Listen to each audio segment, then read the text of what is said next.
mga kapatids, training lang tayo. Belo lang ang idol AD nyo. Ang meron look. Oh, yung YB. Makamahulaan kayo, bahala kayo.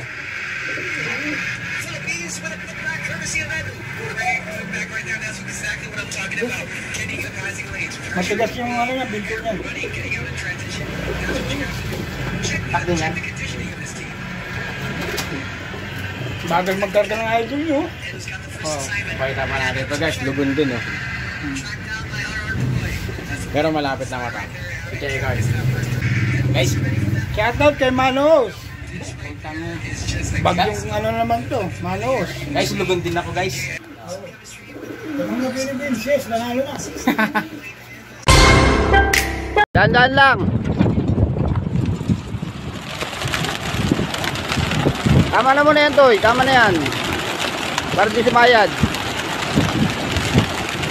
Kaya na, yung mga ibon nyo. O good luck sa mga ibon nyo. May mga pooling dyan. Good luck.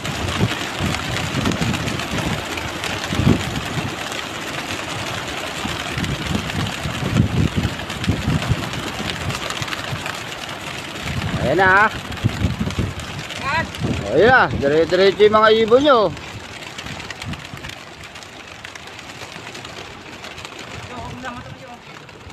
Time check, 10:13. So ayun na mga kalapatids, tanghali na. Ayan, late na napakawalan yung mga ibon natin. Gawa nga nang nag-uulan doon sa area.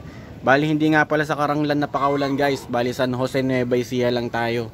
8:30 pinakawalan. So ang tansyahan nating pauwian is ngayon 10:14, mga 1-3 na speedan ngayon. Pero wala pa rin nagka-clock guys. Kaya mukhang na-smash yung mga ibon natin. So shoutout ko muna mga kalapatids, JJ Ronco, kay John Paul Mangubat, tsaka kay King Brothers Love TV. Yan, shoutout sa inyong lahat. Tsaka sa mga hindi ko pa nabanggit, next time shoutout ko kayo. Time check, 10:27. Meron ng siyam na nagkaklak. Ayan nga, puro QC, mga first dropper. So ito nga yung mga kasali sa San Jose. May polling kasi sila ng San Jose guys. Di naman tayo sumali. Wala pa tayong panglaban guys. Ano na tayo sasali? Pan race. Ayun no. Ayun, maraming sumali. 1,060 sumali guys. San Jose Nueva Ecija. Ayan, 8:30 nga pinakawalan. Meron nang nag-clock. Ayun no, abang-abang na tayo. Ready na natin yung inumin nila guys. Ayan, pang salubong galing ng training. So tamang dextrose lang muna tayo. 2 kutsara. Ready na yan. Pag may mga nagkakalak na sa QC, tsaka na ako nagpe-prepare ng ano inumin nila. Senyalis yun na malapit na yung sa atin. Uuwi. So itong mga pang south natin guys, hindi pa natin pinapakain eh. Hinaantay natin yung 2 training natin, no? Para sabay-sabay na sila. Ayan. Hindi pa nagkakainan yung mga yan. Anong oras na?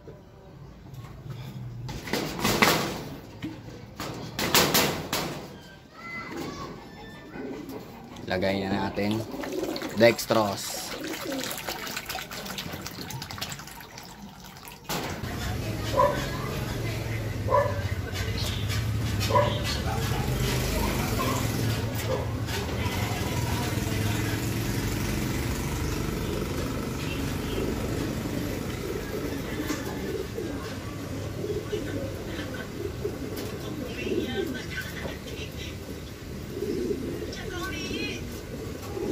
So ito na pala yung isa natin guys, si Checard. Di ko napansin, nasa loob na pala. Yun no. So ang inaantay na lang natin is si Luisito. Ayan, wala pa nga si Luisito. Kamitsura ni ano, Checard, mukhang naipagbugbuggan sa crates to. Nalamog yung mata. Mukha siyang stress. Di bale, nakainom na naman yan ng ano, tubig na may dextrose powder. Hard race kasi ngayon guys, kaya medyo stress yung mga ibon pag umuwi. Tignan nyo yung club natin. Out of 1,063, 393 pa lang yung nagka-clock. So anong oras na? 11:10. Ayun no. Kanina pang 8:30 yan pinakaulan guys. Konti. Wala pa sa kalahating nagka-clock. Ayan, si Luisito siguro napadpad sa malayo, kaya wala pa siya hanggang ngayon. So So, swerte ni Checard, nakauwi na siya. Time check, 11:33. So, as of 11:33 guys, wala pa rin si Luisito. Kaya magpapakain na tayo at gutom na tong mga to. Pati ako, gutom na. Mamaya na lang natin siya pakakainin pag dumating siya.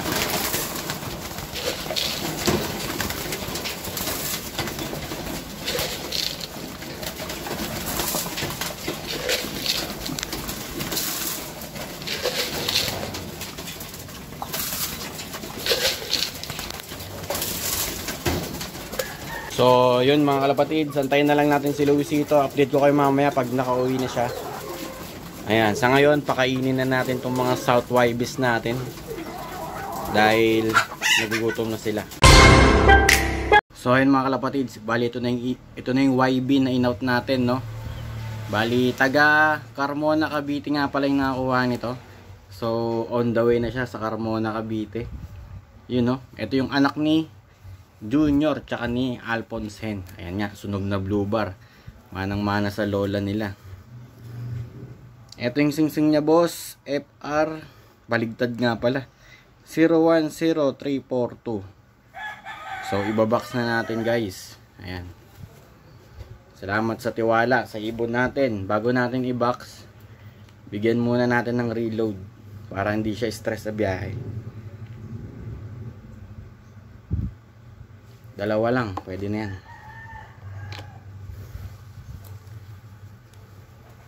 So ito na. Good luck kay boss na nakakuha ng ibon natin. Naway magtama siya sa sayo. So ayun, time check mga kalapatids, 4:35. So until now, wala pa rin si Alulod. Ay, wala pa rin si Luisito. Ayan. Mukhang nalagapak ng smash yung ibon natin ah. Kung sino pa yung mas inaasahan nating mga kauwi, kasi ganda ng balahibo, siya pa yung wala, no?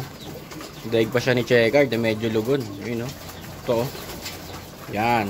Yung isang YB nga pala natin guys, ayan, ipadala na natin sa Carmona, Cavite. Yan. Good luck sa bago niyang amo. Yun, no? Sana magtamasa sa kanya. So, ayan lang guys, update sa mga ibon natin. Na-smash pa nga.